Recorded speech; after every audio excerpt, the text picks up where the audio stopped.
Salam, selamat hari Minggu dan selamat beribadah kepada Tuhan kita Yesus Kristus pada saat ini. Berita Jemaat Minggu 10 Oktober tahun 2021. Dukung terus channel YouTube Multimedia GKM Manuel Kuala Pembuang dengan cara like, subscribe, komen, dan share kepada saudara yang ingin beribadah secara virtual. Ibadah kita pada hari ini menggunakan liturgi model virtual dan akan dilayani oleh Pendeta Mombo Gusti Gunawan STH. Majelis Jemaat mengucapkan terima kasih kepada Bapak Pendeta Mombo Gusti Gunawan STH serta penatua dan diakon yang mendampingi pada hari ini. Bagi Bapak, Ibu Jemaat yang ingin menyerahkan persembahan ibadah virtual maupun persembahan syukurnya dapat langsung dimasukkan ke dalam kotak persembahan yang disediakan di kantor Majelis Jemaat GKI Manuel Kuala Pembuang, atau dapat juga langsung dikirim ke nomor rekening 301 0202 009916 atas nama Kas Jemaat GKI Kuala Pembuang.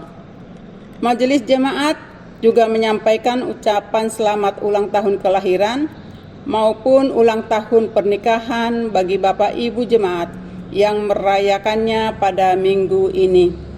Kiranya Tuhan memberkati Bapak, Ibu, saudara-saudari sekalian. Amin. Demikian berita jemaat yang kami sampaikan. Tetap taati protokol kesehatan dimanapun kita berada. Tuhan menolong dan menjaga kita semua. Amin. Bapak, Ibu, saudara-saudari yang terkasih dalam nama Tuhan Yesus Kristus, mari kita arahkan hati kita, pikiran kita akan masuk di dalam ibadah. Kita datang kepada Allah dan memulai ibadah kita pada saat ini. Kita diundang berdiri dan menyanyi dari pelengkap Kidung Jemaat nomor 29 bait 1 dan 2. Patut segenap yang ada.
Bapak, Ibu, Saudara yang dikasih dalam Tuhan, kita menerima potum dan salam.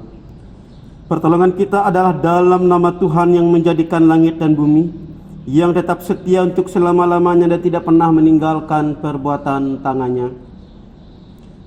Kasih karunia dan damai sejahtera dari Allah Bapa kita dan dari Tuhan Yesus Kristus menyertai kamu. Amin.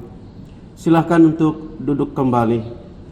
Mari kita respon potum dan salam yang baru kita terima dengan mengangkat pujian dari Nyanyikanlah Kidung Baru nomor 204 bait 1 dan 2, Di Dunia yang Penuh Cemar.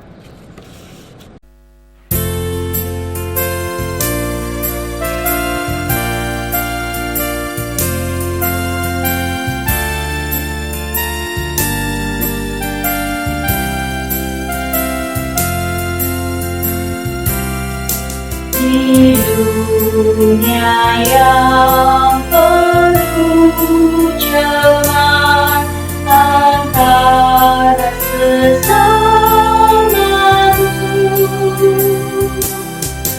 hiduplah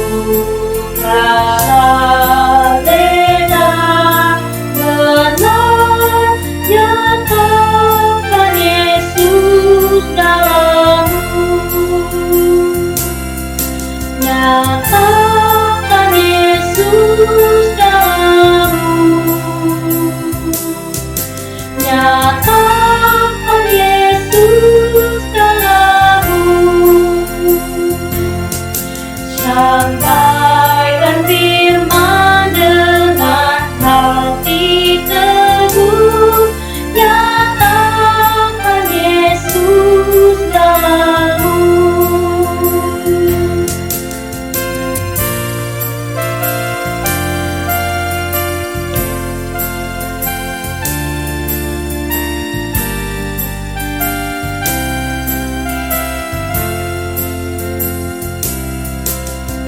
Hidupmu kita terbuka, dibaca sesamamu. Apakah dia membacanya, melihat Yesus dalammu, nyatakan Yesus dalammu, nyatakan Yesus dalammu. Sampaikan firman dengan hati teguh, nyatakan Yesus dalammu.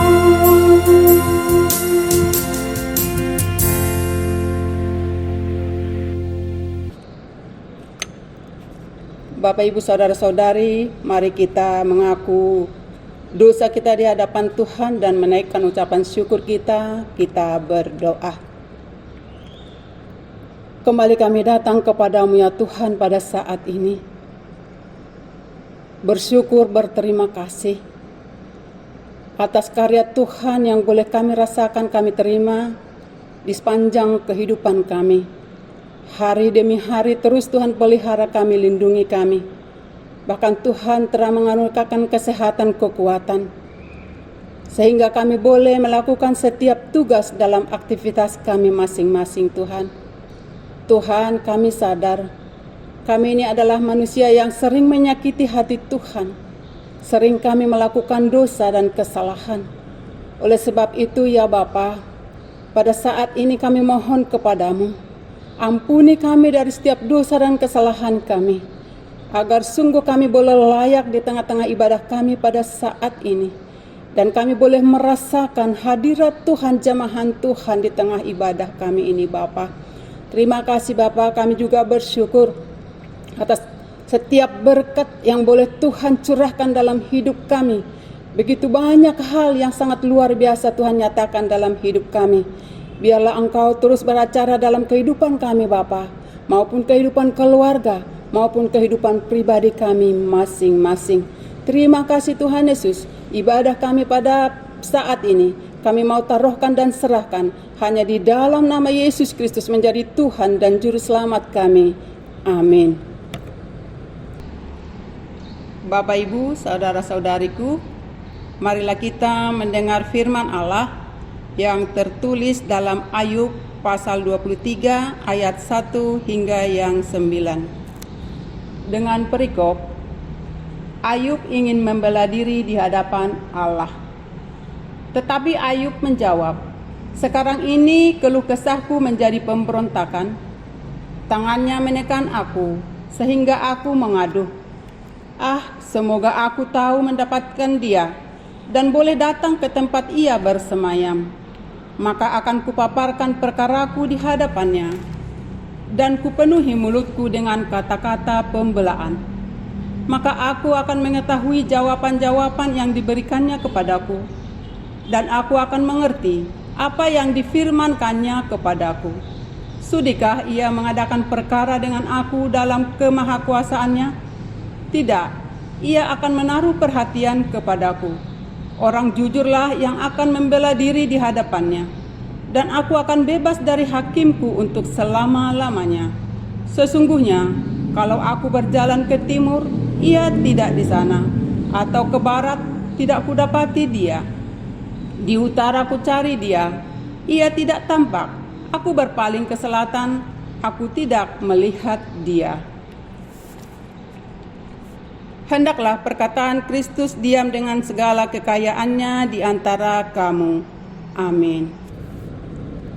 Jemaat kasih Tuhan, kembali kita memuji Tuhan dari pelengkap Kidung Jemaat nomor 103, bait 1 dan 2. Carilah dulu kerajaan Allah.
Bapak Ibu Saudara dikasih dalam Tuhan, kita sampai dalam pelayanan firman Tuhan. Namun sebelumnya mari kita berdoa, mohon bimbingan Roh Kudus. Kita berdoa.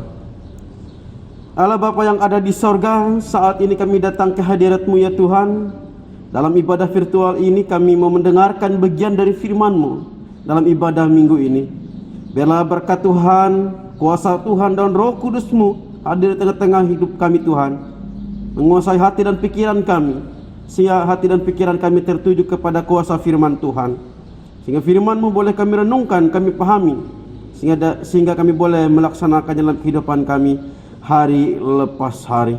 Berfirman-Lah ya Tuhan, karena kami siap mendengarkan sabda-Mu. Amin. Ibu bapak saudara yang dikasih di dalam Tuhan Yesus Kristus, pembacaan nas khotbah yaitu dari Markus pasal 10 ayat 17 sampai dengan yang ke-31, sesuai dengan amanat nas gereja Kalimantan Evangelis. Ada dua perikop, orang kaya sukar masuk kerajaan Allah dan upah mengikut Yesus. Saya akan bacakan firman Tuhan bagi kita Bapak Ibu Saudara. Pada waktu Yesus berangkat untuk meneruskan perjalanannya, datanglah seorang berlari-lari mendapatkan dia, dan sambil berlutut di hadapannya, ia bertanya, "Guru yang baik, apa yang harus kuperbuat untuk memperoleh hidup yang kekal?" Jawab Yesus, "Mengapa engkau katakan aku baik? Tak seorang pun yang baik selain daripada Allah saja. Engkau tentu mengetahui segala perintah Allah. Jangan membunuh, jangan berzina, jangan mencuri, jangan mengucapkan saksi dusta, jangan mengurangi hak orang, hormatilah ayahmu dan ibumu." Lalu kata orang itu kepadanya, "Guru, semuanya itu telah kuturuti sejak masa mudaku." Tetapi Yesus memandang dia dan menaruh kasih kepadanya, lalu berkata kepadanya, hanya satu lagi kekuranganmu. Pergilah, jualah apa yang kau miliki dan berikanlah itu kepada orang miskin, maka engkau akan berharta di sorga. Kemudian datanglah kemari dan ikutlah aku. Mendengar perkataan itu, ia menjadi kecewa, lalu pergi dengan sedih, sebab banyak hartanya. Lalu Yesus memandang murid-muridnya di sekelilingnya dan berkata kepada mereka, "Alangkah sukarnya orang yang beruang masuk ke dalam kerajaan Allah." Murid-muridnya tercengang mendengar perkataan itu.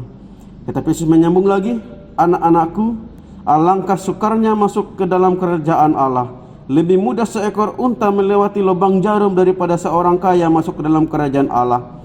mereka makin gempar dan berkata seorang kepada yang lain, "Jika demikian, siapakah yang dapat diselamatkan?"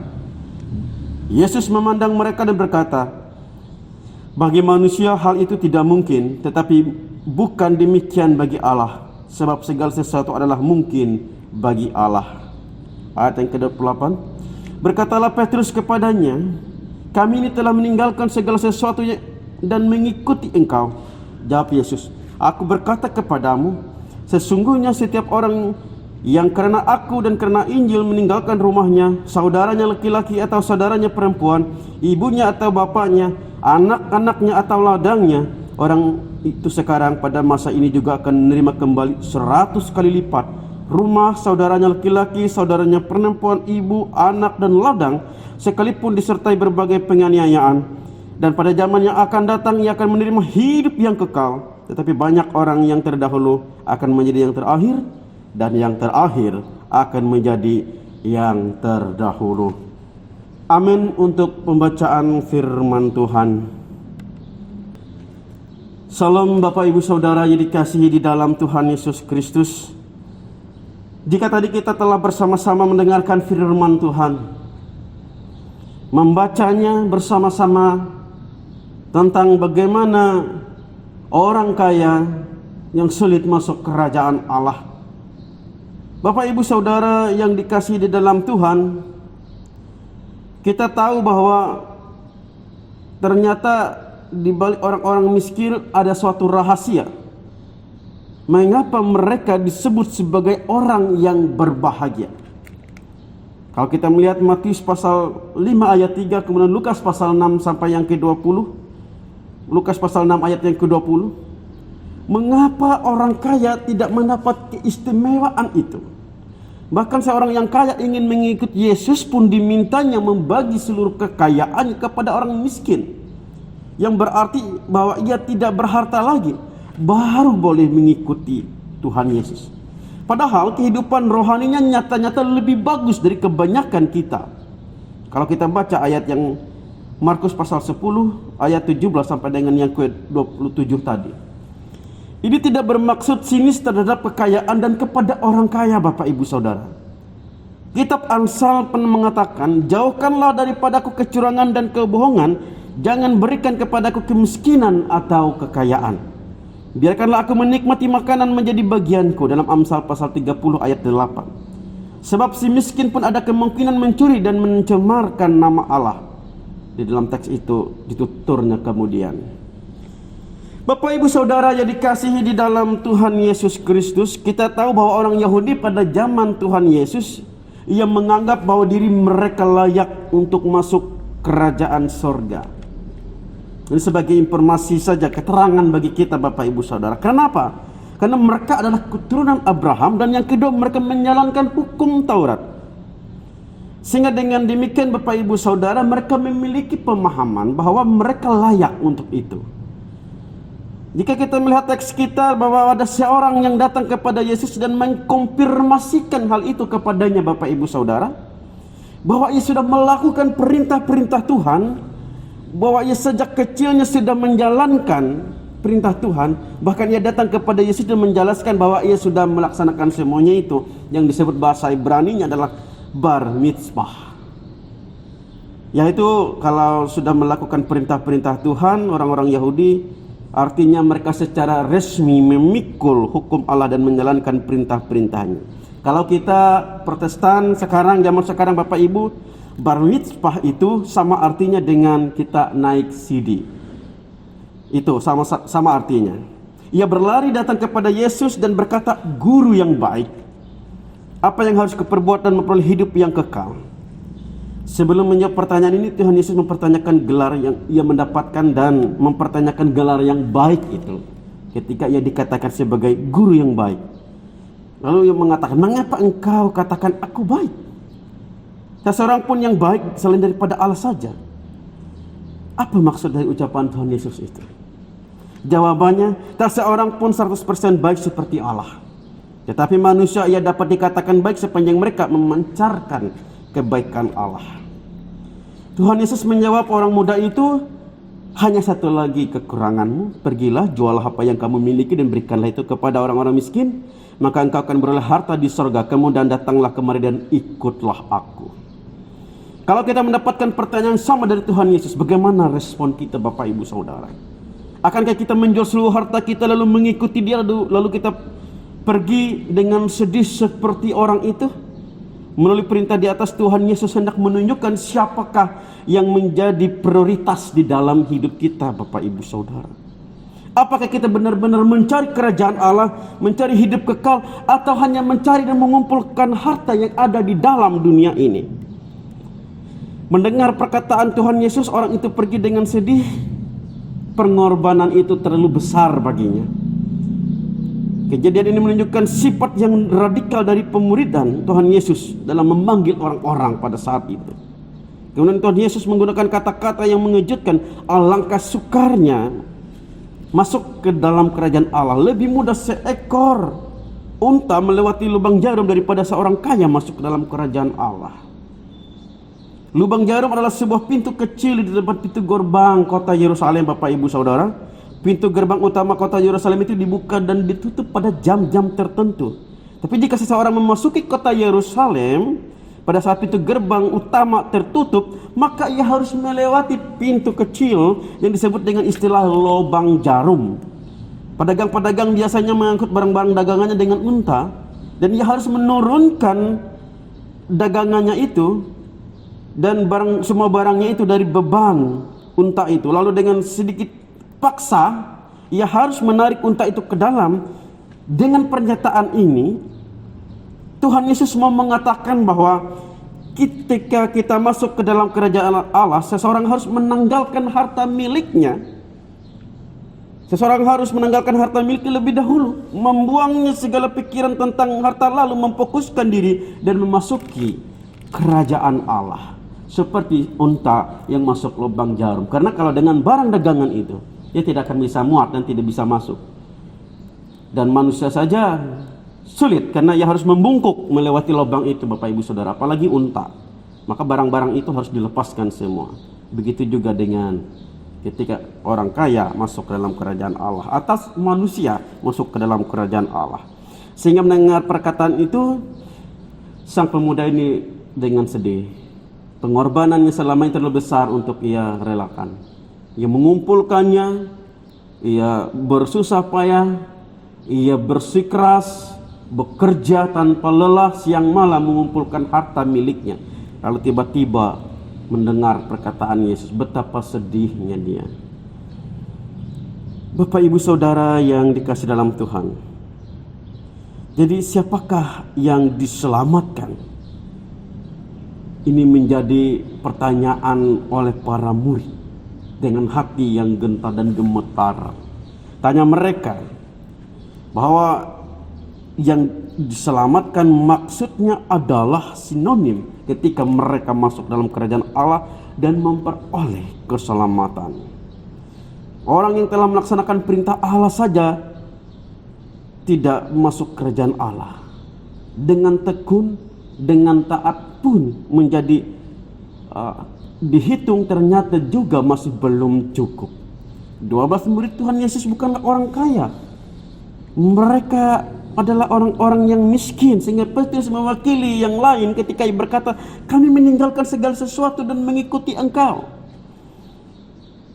Petrus mau mengatakan, kami ini miskin, kami ini bukan orang kaya, bukan orang kaya yang saleh. Bagaimana kami bisa masuk ke dalam kerajaan Allah? Bagaimana dengan kami yang miskin ini? Sampai di sini Bapak Ibu Saudara, mereka belum menyadari betapa ketatnya syarat-syarat memasuki kerajaan Allah itu. Sehingga Tuhan Yesus menerangkan, sebab segala sesuatu mungkin bagi Allah. Untuk menyelamatkan seorang kaya, maka hati orang kaya itu harus diubah. Cintanya pada kekayaan dunia harus diganti dengan cinta pada kekayaan sejati, yaitu harta di sorga. Kerajaan Allah tidak memandang kaya atau miskin sebenarnya, tapi memandang hati orang-orang yang mencarinya. Ini yang diterangkan oleh Tuhan Yesus.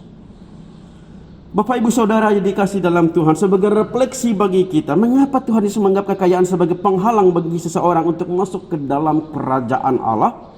Karena kenyataannya bahwa orang yang memiliki kekayaan biasanya cenderung yaitu menggantungkan hidupnya pada kekayaan itu. Seperti petani kaya dalam perumpamaan Tuhan Yesus pada Lukas pasal 12 ayat 16 sampai dengan yang ke-21, yang memacu dirinya sendiri dengan pikiran tentang kekayaan besar yang ia timbun untuk bertahun-tahun lamanya. Memang harus diakui, ikatan yang paling sulit dilepaskan manusia untuk mengikuti Yesus adalah harta benda. Tentang hal itu Yesus Kristus pernah berkata, di mana hartamu berada, di situ juga hatimu berada. Dalam Matius pasal 6 ayat 21 dan juga Lukas pasal 12 ayat yang ke-34. Semakin banyak harta dan kekayaan seorang, semakin banyak juga dibutuhkan waktu untuk memikirkan harta itu. Sehingga waktu-waktu kebanyakan disita oleh hartanya sendiri. Kelihatannya memang ia bebas secara finansial, namun pikirannya terpenjara oleh hartanya. Maka benarlah sabda Yesus, alangkah sukarnya orang yang masuk ke dalam kerajaan Allah. Orang yang memiliki sikap lepas bebas adalah orang yang memiliki kebijaksanaan ketika ia mampu berkata cukup. Artinya berani berkata cukup atas keperluan tanah miliknya, barang, uang, dan orang demi mengarahkan hidupnya kepada Kristus. Karena manusia tidak akan pernah puas akan apa yang dimiliki dan bahkan harta miliknya. Kekayaan bisa menjadi pertanda berkat dari Tuhan, tetapi juga bisa menjadi penghalang bagi manusia untuk beribadah kepada Tuhan. Orang kaya itu tidak bisa menuruti perintah Tuhan Yesus dalam teks kita hari ini karena satu hal, yaitu karena hartanya banyak. Dalam bahasa aslinya dikatakan karena propertinya banyak, tanahnya banyak. Kisahnya seperti ini juga bisa terjadi dengan kehidupan kita pada zaman sekarang ini, Bapak Ibu Saudara. Kekayaan bisa menjadi berkat ketika kita memandang kekayaan di atas segala-galanya. Menjadi berkat ketika kita mau berbagi dengan orang-orang miskin. Melalui kekayaan kita bisa menghadirkan kerajaan Allah di tengah-tengah dunia ini. Orang-orang miskin dapat merasakan kehadiran kerajaan Allah dalam hidupnya sehari-hari melalui kekayaan kita. Tetapi kekayaan itu juga bisa menjadi penghalang utama. Cerita tentang manusia menjual jiwanya untuk mendapatkan harta menjadi terus terjadi sepanjang masa karena manusia merasa bahwa kerajaan Allah itu, kehidupan yang kekal itu biasanya dipikirkan secara abstrak di luar daripada manusia. Apalagi zaman-zaman modern sekarang yang biasanya hanya melihat hal-hal yang konkret, bila memerlukan sesuatu yang harus dengan uang atau dengan kekayaan. Jadi Bapak Ibu Saudara yang dikasih dalam Tuhan, apakah benar materi dapat memberikan kepada kita kepuasan dan kebahagiaan hidup? Ketika kita mengajar kepuasan di luar Tuhan, itu semuanya adalah fata morgana, sesuatu yang semu. Dan pada akhirnya ketika kita harus meninggalkan dunia yang fana ini, harta dan kekayaan itu tidak dapat kita bawa. Seperti unta dengan lubang jarum itu.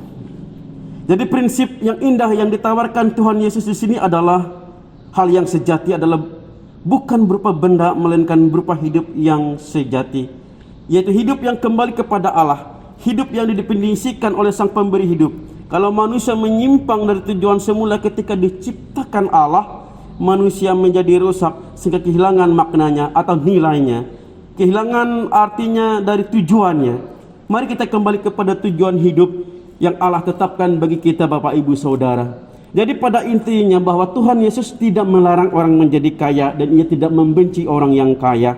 Tetapi jika kekayaan itu menjadi penghalang dan kekayaan itu juga bisa menjadi penghalang utama dalam kehidupan orang-orang yang ingin datang kepada Tuhan, itu yang menjadi salah. Oleh sebab itu dalam perikop kita, dalam nas kita hari ini, seorang pemuda yang datang kepada Yesus, ia tidak mendapatkan hidup yang kekal dengan satu hal yang masih kurang dalam kehidupannya, walaupun ia saleh dalam segala sesuatu, tetapi ia lupa tentang bagaimana hartanya harus dibagikan dan bagaimana ia tidak menaruh perhatian, prioritas, pemikiran, perasaan jiwanya hanya kepada hartanya, harusnya kepada Tuhan. Harta boleh ada, tetapi ia sebagai berkat dan menjadi batu loncatan supaya kita semakin dekat kepada Tuhan. Bapak Ibu Saudara yang dikasih dalam Tuhan, akankah kita seperti orang yang kaya dalam perikop ini? yang datang dengan sikap yang benar, kepada guru yang benar, dengan pertanyaan yang benar, tetapi gagal mengambil keputusan yang benar. Tuhan memberkati kita melalui firman-Nya supaya kita mampu bijaksana mengambil keputusan yang benar, yaitu Yesus Kristus sebagai prioritas hidup kita, bukan kekayaan kita. Amin. Bapak Ibu Saudara, mari kita naikkan syukur dan syafaat kita. Kita naikkan doa syafaat. Allah Bapa yang ada di sorga, kami bersyukur berterima kasih Tuhan, saat ini kami telah mendengarkan bagian dari firman-Mu. Oleh sebab itu, jadikanlah pribadi kami adalah pribadi yang benar-benar dengan kerendahan dan ketulusan hati mengakui sebagai Tuhan dan Juru Selamat dan pengandalan hidup kami, dan menjadikan kami lahir baru, lahir kembali dalam iman dan pengharapan dan pengandalan kami dalam Yesus Kristus. Terima kasih ya Tuhan atas firman-Mu. Dan saat ini kami bersyukur menaikkan doa dan syafaat kami. Kami percayakan hidup kami Tuhan ke dalam tangan pengasihan-Mu, terutama kehidupan berbangsa dan negara saat ini. Kami percaya bahwa Tuhan tidak pernah meninggalkan kami. Engkau akan memberkati para pemimpin kami, Bapak Presiden beserta jajaran kabinet, para pemimpin dan perangkat daerah dari tingkat pusat sampai pelosok daerah yang berjuang pada saat ini dalam berbagai tantangan pergumulan berbangsa dan bernegara. Kami yakin dan percaya bahwa roh hikmat yang datang daripada Tuhan memberikan kekuatan dan kemampuan bagi mereka untuk memimpin dengan hikmat dan bijaksana sesuai dengan kehendak-Nya Tuhan. Berkati juga pada saat ini kehidupan perkembangan pekabaran keselamatan Injil bagi dunia ini, bagi pertumbuhan perkembangan gereja, walaupun dalam situasi dan kondisi yang sulit. Kami yakin dan percaya bahwa hanya kuasa Tuhan yang dapat menolong, membantu menopang kehidupan gereja saat ini di muka bumi ini yang berjuang terus menyampaikan kabar baik dan keselamatan. Terutama di dalamnya gereja Kalimantan dan Pengelis, Tuhan urapi dan berkati dari tingkat majelis sinode, majelis resort dan majelis jemaat. Terima kasih ya Tuhan, berkati hamba-hamba Tuhan yang melayani di gereja Kalimantan dan Pengelis, baik para pendeta, penetua, diakon, pemberita, evangelis, para pikaris, guru agama, guru sekolah minggu, orang-orang yang melayani Tuhan. Engkau berkati dan urapi senantiasa kehidupan mereka, sehingga mereka boleh melayani dengan kekuatan, semangat, motivasi, ide kreativitas, inisiatif yang sungguh luar biasa atas berkat Tuhan. Biarlah mereka boleh melayani dengan ketulusan hati. Terima kasih ya Tuhan. Kami juga berdoa bagi kehidupan warga jemaat Tuhan dalam kehidupan mereka hari lepas hari. Kami percaya bahwa mereka mengandalkan Tuhan saja dan ketulusan hati mereka datang kepada Tuhan, menyerahkan diri dan hidup mereka untuk Tuhan yang urapi dan berkati, terutama dalam masa pandemi COVID-19 saat ini. Berikan kesehatan, kekuatan senantiasa. Berkati jemaat-Mu ya Tuhan dalam menjalani hari-hari hidup mereka, dalam pekerjaan dan usaha mereka. Biar nikmat rezeki Tuhan limpahkan dalam kehidupan mereka, sehingga mereka boleh bersukacita atas berkat Tuhan. Berkati jemaat Tuhan yang dalam masa-masa sulit dalam kehidupan pergumulan hidupnya pada saat ini ya Tuhan, baik yang mereka sakit, yang di rumah maupun di rumah sakit, mereka yang dalam keadaan ekonomi yang sulit, bahkan pergumulan tantangan kehidupan rumah tangga. Tolong jamah pulihkan mereka Tuhan dalam kuasa kasih-Mu, sehingga jemaat Tuhan boleh merasakan jaman tangan dan berkat-Mu, sehingga mereka semakin taat dan setia, bahkan senantiasa bersyukur kepada Tuhan. Terima kasih ya Tuhan. Berkati jemaat-Mu saat ini, terutama jemaat GKI Immanuel Kuala Pembuang.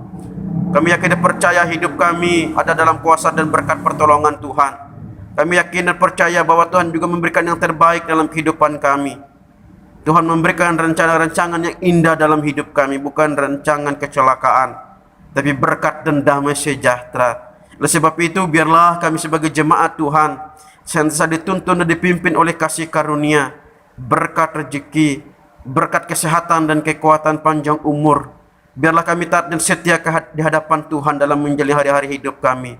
Berkati jemaat kami ini Tuhan. Kami percaya hanya dengan kasih karunia Tuhanlah yang menopang kami, sehingga kami menjadi anak Tuhan yang sungguh-sungguh luar biasa, bahkan juga menjadi berkat bagi semua orang. Bahkan majelis, jemaat, penatua dan diakon yang ada di jemaat kami, Tuhan berkati dan urapi. Terima kasih ya Bapa di sorga, kami serahkan kehidupan pelayanan di jemaat ini, baik multimedia GKI Manuel Kola Pembuang, beserta dengan seluruh tim, bahkan juga pemain musik, song leader, tim prokes Jemaat GKI Manuel Kola Pembuang, Tuhan urapi dan berkati. Terima kasih ya Bapa di sorga. Inilah doa dan seru kami yang kami naikkan dalam nama Tuhan Yesus Kristus yang telah mengajarkan kami berdoa bersama-sama. Bapa kami yang ada di sorga, dikuduskanlah namamu, datanglah kerajaanmu, jadilah kehendakmu di bumi seperti di sorga. Berikanlah pada hari ini makanan kami secukupnya, dan ampunilah kami akan kesalahan kami, seperti kami juga mengampuni orang yang bersalah kepada kami. Janganlah kami ke dalam pencobaan, tetapi lepaskanlah kami daripada yang jahat. Karena Engkau yang punya kerajaan, kuasa, dan kemuliaan sampai selama-lamanya. Amin. Sekarang ada saatnya kita untuk memberikan persembahan syukur kita kepada Tuhan. Nas pengantar persembahan terambil dari Lukas pasal 6 ayat 38, demikian bunyinya. Berilah dan kamu akan diberi, suatu takaran yang baik, yang dipadatkan, yang digoncang, dan yang tumpah keluar akan dicurahkan ke dalam ribaanmu. Sebab ukuran yang kamu pakai untuk mengukur akan diukur kepadamu. Mari kita berdoa. Ya Bapa, terima kasih atas berkat-Mu melalui pekerjaan, usaha, dan pelayanan kami. Dengan sukacita kami memberikan persembahan sebagai ungkapan syukur dan terima kasih atas berkat-Mu. Bersamanya kami menyerahkan hidup dan pelayanan kami untuk menjadi persembahan yang berbau harum di hadapan-Mu. Kiranya persembahan ini dapat digunakan untuk menopang pelayanan gereja-Mu. Anugerahkanlah selalu kasih dan berkat kepada umat-Mu yang dengan sukacita memberikan hidupnya bagi-Mu. Amin. Mari kita memberi persembahan kita dengan keyakinan bahwa Allah akan melipat gandakan sukacita dan berkat-Nya kepada kita dengan diiringi dari pelengkap kidung jemaat nomor 239 bait 1 dan 2, perubahan besar.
Marilah bersama-sama dengan sekalian orang percaya dari segala masa dan tempat, kita mengikrarkan pengakuan iman Kristen kita ucapkan bersama-sama.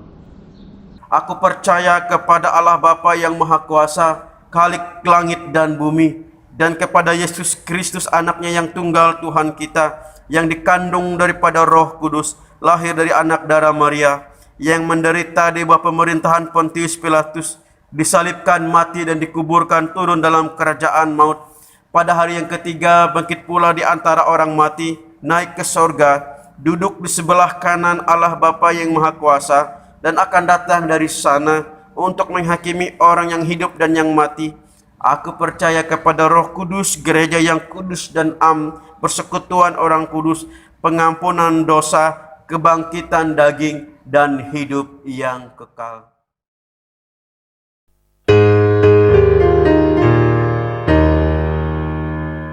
Haleluya, haleluya, haleluya.